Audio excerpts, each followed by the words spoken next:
guess we're just going to jump right in because I know we don't have a ton of time. But, we know here in Iowa, the renewable fuel standard is something that's really important to Iowans. We know what your stance is. Can you tell us, what's your stance on the renewable fuel standards and, why are you against it? Yeah, the subsidies were in place and they went away in 2011, renewable fuel standard. Again, mine's a philosophical issue from the standpoint of if Iowans want to put a program into place, just like we did in Texas with wind, to subsidize or to help bring that to a mature industry, then that's the state's call, which we did in the state of Texas. But the federal government picking and choosing between these different entities out there, and remember, I was the governor of the state of Texas that had a huge animal protein industry. So when the price of corn's $9 a bushel, that really has a negative impact on the beef cattle industry, for instance. So you would think that that would be the position that a Texas governor would have, which I did. I don't think you pull the RFS out and discriminate against it by itself, though. I think you look at every one of these subsidies, every one of these mandates that comes out of Washington, D.C., and let's have a conversation about, does this make America more or less energy secure? And that's the conversation I want to have, not pulling out RFS and by itself and saying that's bad and all these other ones are okay.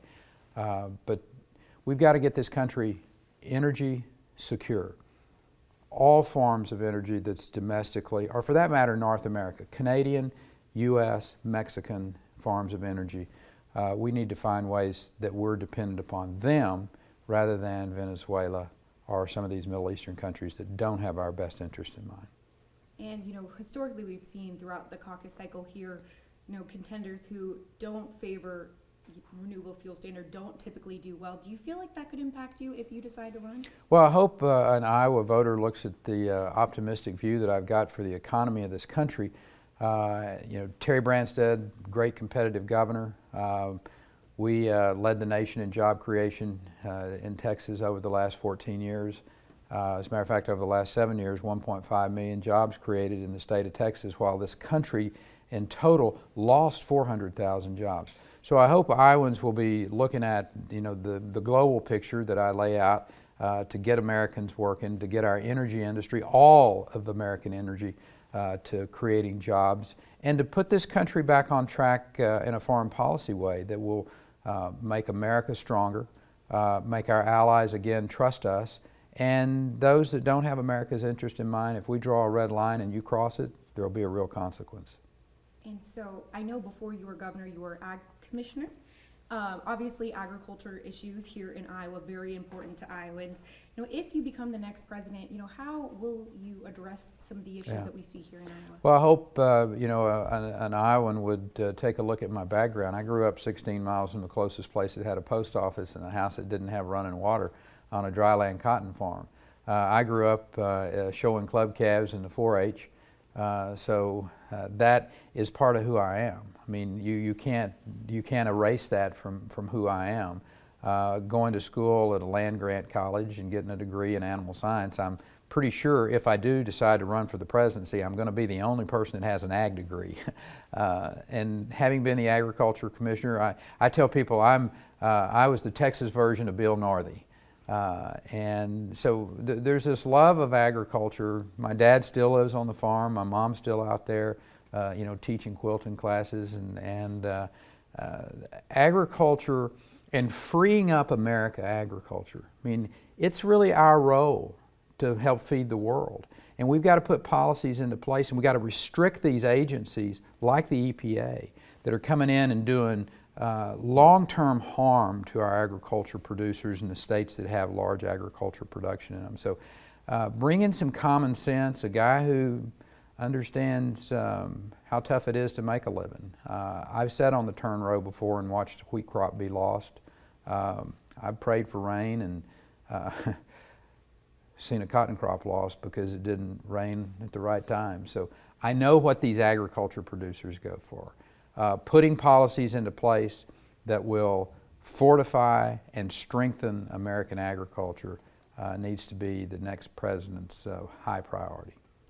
Great, and so we know a lot of Iowans thinking, when they think Rick Perry, they think the last time you ran, they think about, coming in late to Iowa, what this time around, what are you gonna do differently?